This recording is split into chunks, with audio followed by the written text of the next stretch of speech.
DC Gang, your boy DreadHawk. And this your girl Cash. Back with another video game. What we got for me We got today? Mr. Ballen. Yes, Mr. Ballen. 3 people saw something no one else could right before they vanished. Oh man. Damn, so they saw something nobody else could, and then they vanished. Then they disappeared, so they never would explain it. Could explain like what they saw, Saw something no one else could. and then they vanished. What, they got adopted by aliens or what? Or did you just go into a portal? We don't know. We about to find out. Exactly. Like, comment, and subscribe, gang. Ready? There you go. Let's go, y'all. The types of missing person cases that I think are particularly interesting are those where the person who goes missing is either in a crowded place, so very difficult to disappear, at least without people seeing you, or they are oddly in touch or actively engaged with people around them, when just like that they're gone. And so today I'm going to focus on 3 missing person cases that fit that description. But before we get into today's stories, if you're a fan of the strange, dark, and mysterious delivered in story format, then you come to the right channel, because that's all I do, and I upload 3 to 4, even 5 times every week. So if that's something that might interest you, I would encourage you to take the like button's computer mouse, turn it over, and tape over the sensor underneath, and then hide and laugh at the like button when their mouse doesn't work. Also, please subscribe to my channel and turn on all notifications so you don't miss any of my weekly uploads. Alright, let's get into today's stories.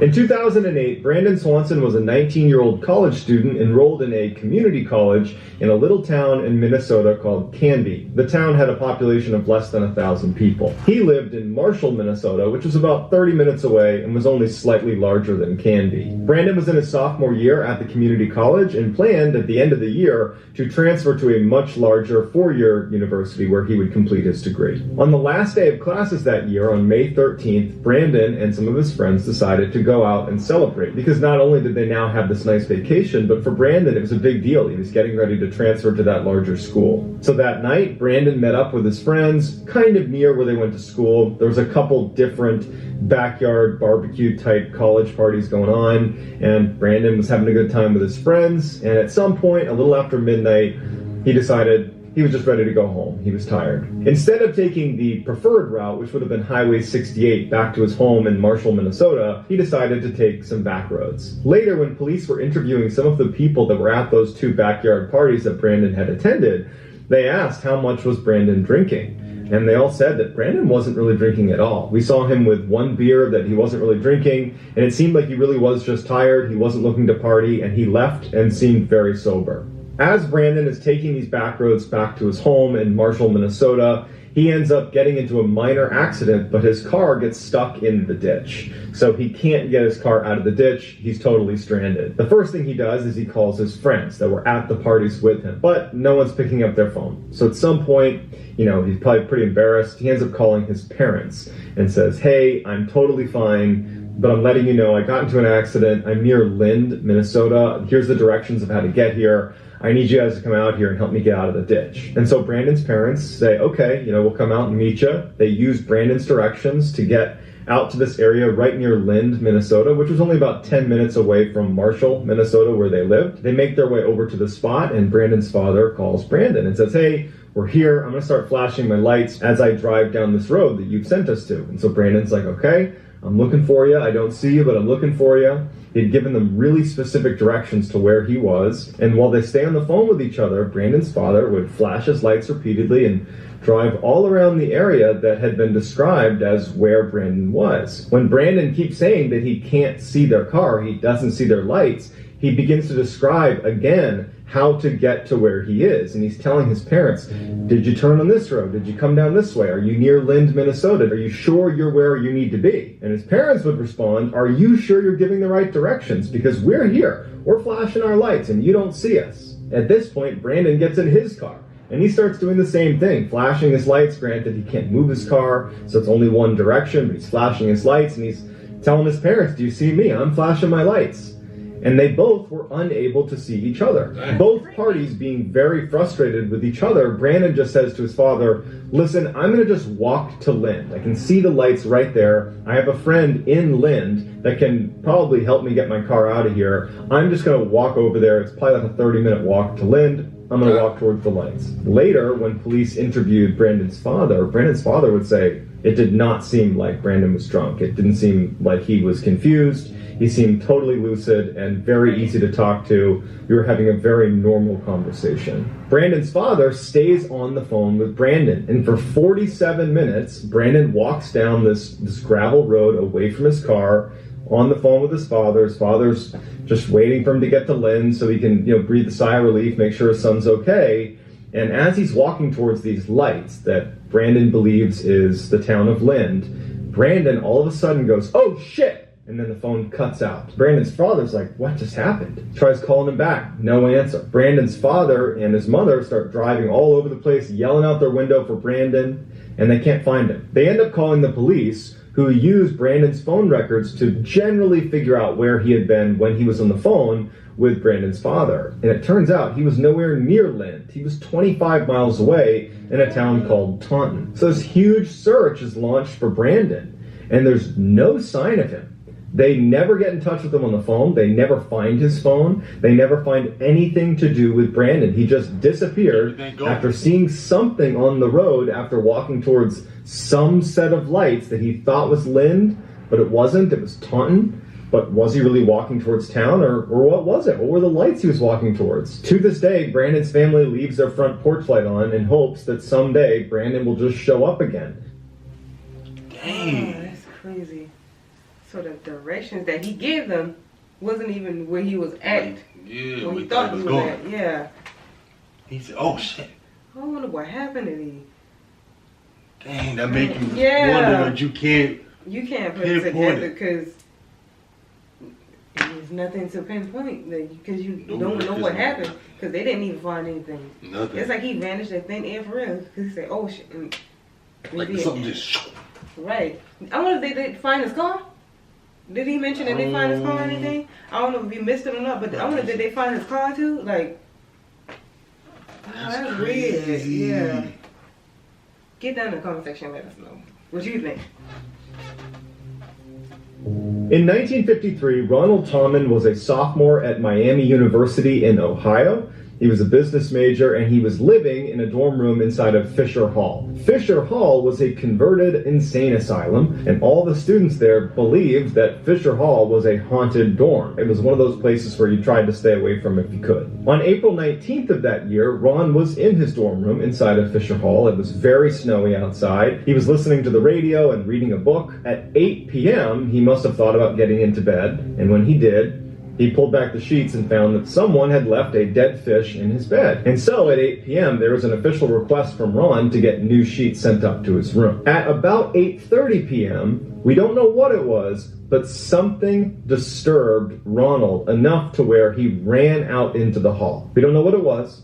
People think it was a disturbing sound or someone yelling for help. We don't know. It's totally speculation, but something alerted him so quickly that he dropped everything he was doing. He left the radio on, lights on, book open, all of his ID cards, his wallet, everything, his shoes, everything stayed in his room, and he ran out into the hall. When his roommate came back at 10 p.m., the door to the room was open, and he saw that all of Ronald's things were just laying out. The lights were on, but there was no sign of Ron. Okay, maybe he left and went to his frat house because Ron was a part of a frat. But the next day, when he couldn't get in touch with Ron, he ended up telling authorities that his roommate had been missing since the night before. When police began investigating, they saw that he had been studying a psychology textbook before he ran out into the hall. And he had actually dropped the only psychology course he was taking 3 weeks earlier. His car was still parked right outside the dorm. There was still a couple $100s inside of his bank account. And because he had not taken anything from his room, people believe he basically left in a t-shirt and shorts with no money, no shoes, no anything. A woman living 12 miles away from the campus would later report that the same night he went missing, a man looking like Ronald Tommen, matched his description exactly, showed up at her door. And she opened the door, and she said he was visibly frightened. He kept looking around like something was after him, but he seemed very upset. He was totally disheveled. He didn't have a jacket on. He didn't have shoes on. There was no car outside of her house. So this kind of crazy-looking guy comes up to the door, and he says, "You got to tell me where the bus stop is. I got to get out of here. Where's the bus stop?" And she pointed down the road. He immediately turned, and he ran away. And that was the last anybody saw of him. 5 months before Ron ran out of his dorm room to investigate some sound in the hall, or whatever it was in the hall, he had gone to a coroner's office to ask to have his blood typed. And the coroner said in 35 years he's never had someone come to him and ask him to do a blood type for them. Ronald could have just gone to a local physician on campus to do that for him. So it seems strange that he would have gone to a coroner, of all people, to get his blood typed. Tommen's parents said they spoke to him a week before he went missing, and they said there was nothing unusual about him. He seemed like he was happy, well-adjusted. He had no clear stress in his life. It just didn't add up. To this day, no one knows where he is, and no one knows what he heard in the hall that made him run out and then ultimately vanish. In 2006, Brian Schaeffer was a 27-year-old medical student at Ohio State University. He had just lost his mother to a battle with cancer. He was feeling very down, and so his roommate, Clint, decided it would be a good idea on April 1st, which was the end of their classes, there was a little bit of a break coming up, that they should go out and just take his mind off of what he was dealing with and go out to a bar and have a good time. Brian agrees, and so on April 1st, the two of them make their way to the Ugly Tuna Bar, which was located in downtown Columbus, Ohio. Just before 10 p.m. that night, Brian stepped away from the Ugly Tuna to make a phone call to his girlfriend. Her name was Alexis, and she was also a medical student at Ohio State. On the call, there were some niceties exchanged. He said he loved her, and that would be the last time she ever heard his voice. After Brian came back into the bar, Brian and Clint decide they want to leave the Ugly Tuna and do a little bit of bar hopping. So they go to a couple different bars right outside and eventually meet up with one of Clint's friends named Meredith. The three of them continued bar hopping until Brian and Clint decided they wanted to go back to the Ugly Tuna. Meredith offered to drive. So they drive back to the Ugly Tuna, and at about 1:15 in the morning, security cameras right outside the Ugly Tuna pick up the trio walking into the bar. At about 2 a.m., that same camera picks up Brian Schaeffer stepping out of the bar and speaking to two college-aged females before at some point saying goodbye to them and walking back into the bar. At some point between 1:15 when the trio arrived and 2 a.m. when Brian is seen alone outside with those two other girls, Brian and Clint and Meredith got separated. Clint and Meredith tried calling him, they tried yelling for him, they couldn't find him. They assumed he must have got tired and just left the bar at some point because he only lived 6 blocks away, and if he wanted to, he could walk home. So they don't think much of it, and they ultimately leave the bar to head home themselves. The following day, Brian's girlfriend, Alexis, tried giving Brian a call, but it went straight to voicemail. She figured he could be sleeping off a hangover, so she didn't think much of it. But as she called him all day long and never got through, she started to become worried and asked Brian's father, Randy, if he could swing by Brian's apartment and just check in on him. When Randy arrived, Brian was not there, but his car was there, and his apartment looked untouched. The bed was still made.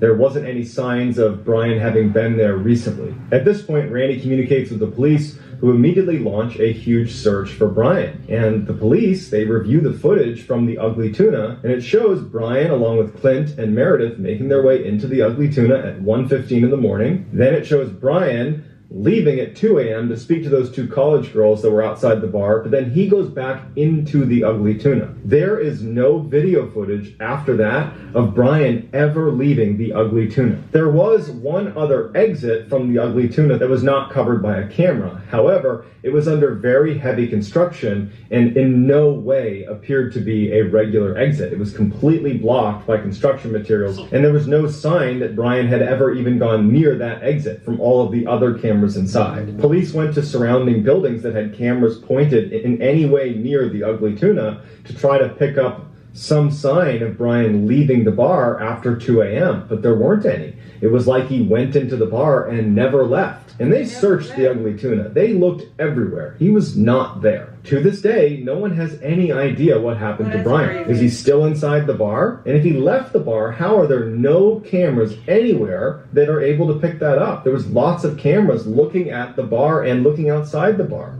How did he vanish without anybody knowing? Unfortunately, we probably will never know what happened to Brandon Swanson, Ronald Tommen, or Brian Schaeffer. But that doesn't mean we can't speculate. So I'd love to hear what you think happened in each of these 3 cases. I'll do my best to respond to as many comments as I possibly can. If you enjoyed this video and you want to see more videos like this one, I would encourage you, if you haven't already, to steal the like button's computer mouse, turn it over, and tape a small piece of paper to the underside, turn it back over, and then hide and make fun of the like button when their mouse doesn't work. Also, please...